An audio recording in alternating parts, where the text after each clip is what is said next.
ചരിത്ര നിമിഷത്തിനൊരുങ്ങി Vatican.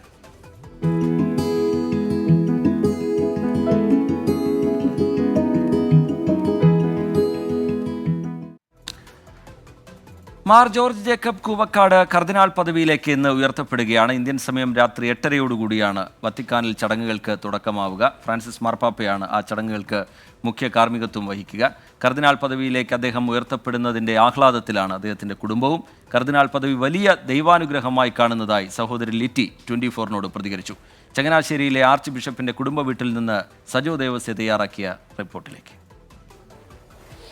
Mar George Jacob Koovakad cardinal പദവിയിലേക്ക് ഇന്ന് ഉയർത്തപ്പെടുകയാണ്. സഭാവിശ്വാസികൾ ഒന്നടങ്കം, ഒപ്പം ചങ്ങനാശ്ശേരി അതിരൂപത, കുടുംബാംഗങ്ങൾ, അങ്ങനെ എല്ലാവരും അത്യധികം ആഹ്ലാദത്തിലാണ്. ഞാൻ ഇപ്പോൾ നിൽക്കുന്നത് ചങ്ങനാശ്ശേരി മാമൂടുള്ള മാർ കൂവക്കാടിൻ്റെ വസതിയിലാണ്. കുടുംബാംഗങ്ങൾ ഇവിടെയുണ്ട്. സഭയെ സംബന്ധിച്ച് സന്തോഷം, നാടിനെ സംബന്ധിച്ച് സന്തോഷം, നിങ്ങളെ സംബന്ധിച്ച് അതിലേറെ സന്തോഷമുണ്ട്. എങ്ങനെയാണ്?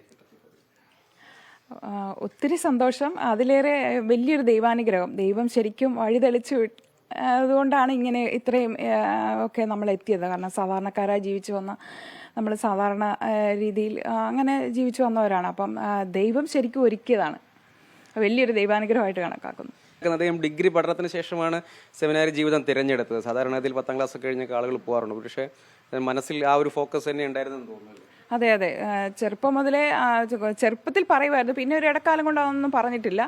അത് കഴിഞ്ഞ് പിന്നെ സ്വന്തം അങ്ങനെ ഒരു ഇഷ്ടം തോന്നിയപ്പോൾ തന്നെ അത് മനസ്സിൽ സൂക്ഷിച്ച് അതിനുവേണ്ടി പ്രാർത്ഥിച്ചൊരുങ്ങി ഡിഗ്രി കഴിഞ്ഞിട്ടാണ് പോകാനായിട്ട്. ഡിഗ്രി കഴിഞ്ഞപ്പോഴാണ് വീട്ടിൽ പറയുന്നത്. ഇതിങ്ങനെ ഒരു പ്രഖ്യാപനം തന്നെ യഥാർത്ഥത്തിൽ അപ്രതീക്ഷിതമാണ്. സാധാരണ ഒരു ആർച്ച് ബിഷപ്പ് പദവിയിലേക്കൊക്കെ വന്നാലും കർദിനാൾ പദവിയിലേക്ക് വൈദിക പദവിയിൽ നിന്ന് നേരിട്ട് ഉയർത്തപ്പെടുകയാണ്. അപ്പോൾ ചെറുപ്പത്തിൽ തന്നെ അങ്ങനെയുള്ള കാര്യങ്ങളിലൊക്കെ മികവ് പുലർത്തിയിരുന്ന ആളായിരുന്നു. ചെറുപ്പത്തിൽ തന്നെ പള്ളിയിലെ എല്ലാ കാര്യങ്ങളും, കാരണം മിഷൻ ലീഗ് അങ്ങനെ സംഘടനകളിൽ വളരെ സജീവമായിരുന്നു. പിന്നെ കോളേജിലെത്തിയപ്പോഴാണ് CSMൻ്റെ സംസ്ഥാന പ്രസിഡൻ്റായിട്ട് ആയിരുന്നു. അപ്പോൾ അങ്ങനെ നല്ല ആക്റ്റീവായിട്ട് ഇങ്ങനെ ഒട്ടും ഒന്നിനോട് ഇങ്ങനെ മടുപ്പ് പറയുന്നൊരു സ്വഭാവമല്ല. അയ്യോ എനിക്ക് ഭയങ്കര തിരക്കാണ്, അല്ലെങ്കിൽ എനിക്കത് ചെയ്തിട്ട് തീരുന്നില്ല, അങ്ങനെ ഒരു ഇതല്ല.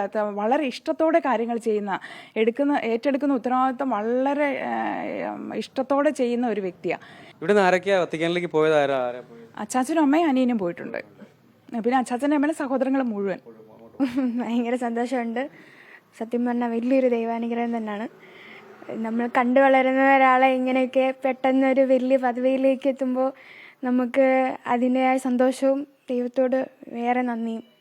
വലിയ അഭിമാനം ആ കുടുംബത്തെ സംബന്ധിച്ചിടത്തോളം ഉണ്ട്. കാരണം സാധാരണഗതിയിൽ സഭാധ്യക്ഷ പദവിയിലൊക്കെ ഇരിക്കുന്ന ആളുകൾക്കാണ് വളരെ പെട്ടെന്ന് കർദിനാൾ പദവിയിലേക്കൊക്കെ പോവുക. അതിൽ നിന്നൊക്കെ വ്യത്യസ്തമായി സീറോ മലബാർ സഭയുടെ ചരിത്രത്തിൽ അത്യപൂർവമായ ഒരു മുഹൂർത്തത്തിനാണ് യഥാർത്ഥത്തിൽ അവരുടെ കുടുംബവും നാടും കേരള സഭയും ഭാരത സഭയും ഒക്കെ സാക്ഷ്യം വഹിക്കുന്നതിൻ്റെ സന്തോഷമാണ് അവർ പങ്കുവച്ച്. തരുൺ നീണ്ടൂരിനൊപ്പം സജോ ദേവസ്യ, 24 കോട്ടയം.